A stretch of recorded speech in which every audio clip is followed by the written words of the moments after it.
Okay, so I'm making this video to address the big elephant in the room. And the room in question is the entire internet, specifically the creator space, or the artist space, or the art community, or whoever is obviously scared by AI. I mean, let's cut to the chase. You read the title, you know why we're here. So everyone's had their 2 cents about this, and I feel like I should talk about it at some point just to make sure my feelings are known.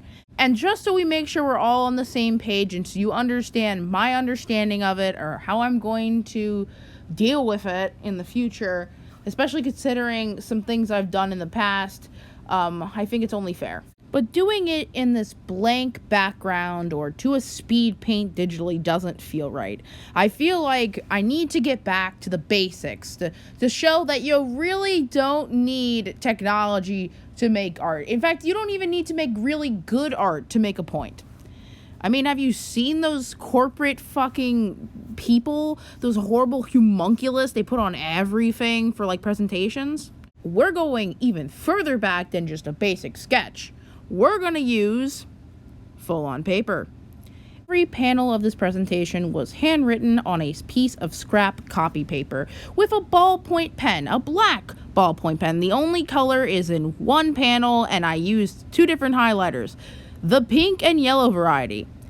It can't get any more basic than this. I'm pretty sure every office or every school has these items, and this isn't even like fresh new paper. This is like recycled paper I got from the mail.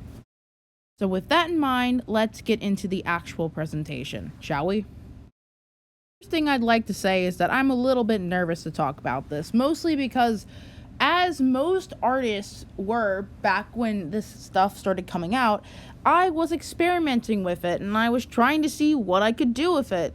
So there are some things in my closet that I'm not super proud of. But anyways, can't hide behind the curtain forever. So let's get one thing straight. Although I will be calling it AI art throughout the video, AI art is not art. It has been wrongly labeled, and there is a far better wording for what this stuff is than calling it AI art. Like, putting aside my personal feelings and thinking that it doesn't deserve to be called art because that's subjective, and I think a lot of abstract art belongs in that category. The point is, it's just a not correct label, but it's the most socially common one. So we're going to use it for the sake of consistency. AI art is AI image generation. It is an AI generated image. That's what AI art is. So Violet, if it's not art and it's an AI generated image, then, or AI image generation, then how does it work? I mean, I'm not a computer tech savvy person. Maybe you could explain it to me. And I will say, neither am I, but I am a creature of metaphors. So hopefully these metaphors I'm about to throw at you will help you understand if you're not particularly tech savvy. The start of this product life cycle starts with its suppliers and manufacturers. Now, we know at this point that legally, almost all of these AI generated image companies, these AI art programs, have been created through databases of stolen work. That's right, real art created by artists, professionals, both like Disney or your small local artist who just post shit on their Instagram, have been stolen. And also real people's photos. This includes photos of like random dogs on the internet, random cats. Basically, everything has been thrown in there to the point that people have been able to recreate things that were not originally in the database, but through piecing together other stuff has been able to create something else. Which is why there are now AI videos that can recreate tragedies that have never happened. Fun stuff like that. Anyways, so basically all this real art, it's turned into data by being scrambled into both pixels and ones and zeros for storage. Imagine, if you will, a digital version of a giant paper shredder, where the Mona Lisa and your neighbor's cat get thrown in for later use. Like a picture of your neighbor's cat, not the actual cat. That'd be real fucked up. Okay, Violet, that's really interesting, but where does the actual, like, generating part come in? Where's the point where I, the person, can type into ChatGPT and get my image? Well, here we are now. When you create an AI-generated image, you are not making art. What you're doing is commissioning a robot to take all those little bits of data, all those pixels, all those ones and zeros, and sewing them together into something new, creating a mod podge or a collage of data points.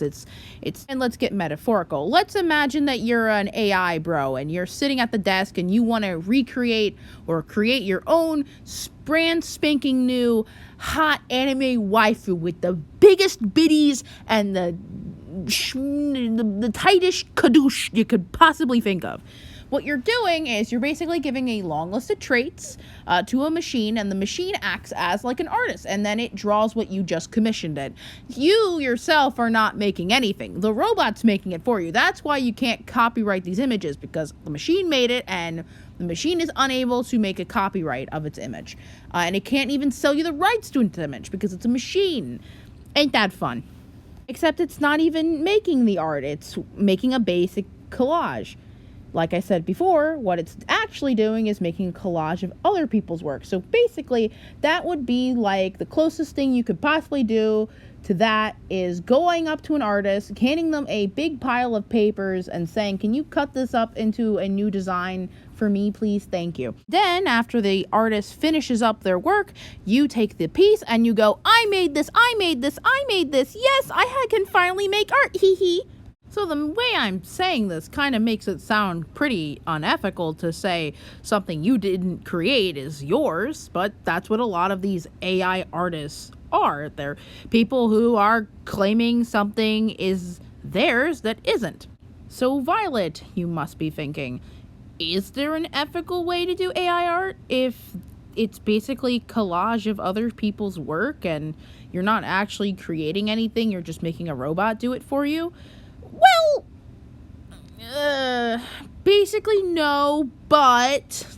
Okay, so if the databases were theoretically built on consent and artists were basically being paid by companies to submit their art and losing all copyright to it and just letting it be ground down to be used like a beef farmer brings their cattle to a slaughter shop, then, that would erase a lot of the ethical concerns.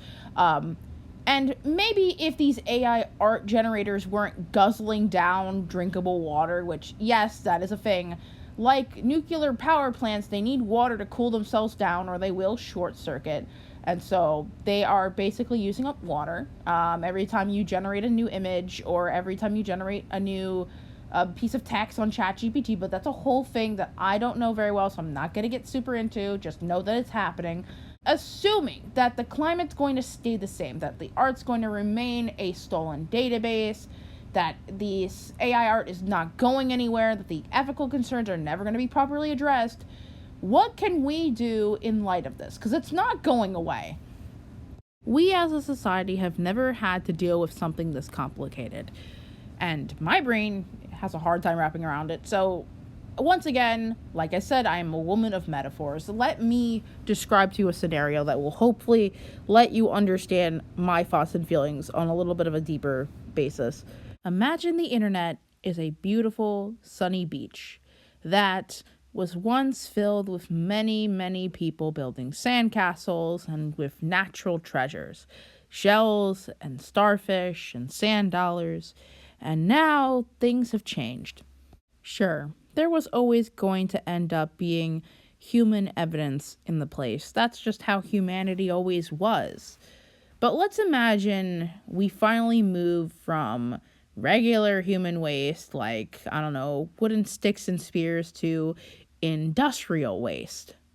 Plastic, straws, cans, plastic bags, mixed in to all that beautiful starfish, sand dollars, and seashells. We always created things. We always left behind some garbage here and there, like glass and pottery, but over time it returns back to nature to a certain extent. It becomes sea glass and little bits of rounded bits of pottery that the next generation can find and be inspired by it turns into jewelry. It becomes something new. It inspires. It brings joy just as much as those shells did. But this time, it's nothing inspiring. The plastic, it's not going to go away. It's choking up the environment. It's hurting the ecosystem of the beach. So what do we do about this? Some people will tell you to ignore it. Some people will tell you to accept it, that we can't get rid of all the trash that's been produced, that there's going to be always more trash, that this is the future. In fact, you should make more trash. You should be happy to make trash because it's what everyone's going to want to do, to make trash. But no, you have a choice. First step is to not make trash. Do not generate these images in the first place. Avoid them as much as possible. Do not generate anything new to pollute the world with. And let me tell you something, it's a lot easier to not pollute the internet with AI generated images than it is to not pollute the planet with garbage. In the real world, it's hard, if not impossible, to not end up wasting something or to buy something in plastic or buy something in cardboard. But you, the viewer, you don't have to make these AI generated images. You don't need to upload them anywhere. They don't need to be a part of this ecosystem. You don't have to produce them. You might not be able to get it completely off your platform, to completely throw it away, because someone else is going to make it and someone else is going to post it, but you can ignore it. You can block creators who use AI, and you can decide for yourself that I deserved real content on the few years I'm on this planet. Your other option is to use what's already been created. You're gonna end up seeing AI generated images, and they might influence your personal preferences, or they might seem appealing to you, their color palettes, their designs, even if they're a little basic and generic. But you guess what you can do? You can take them, rip them apart, and restructure them into a sculpture. You can look at them and use them as references, but don't make anything new. You could take what's already existing and use it as a reference, steal it even, steal character designs from these people who think they own them. They do not.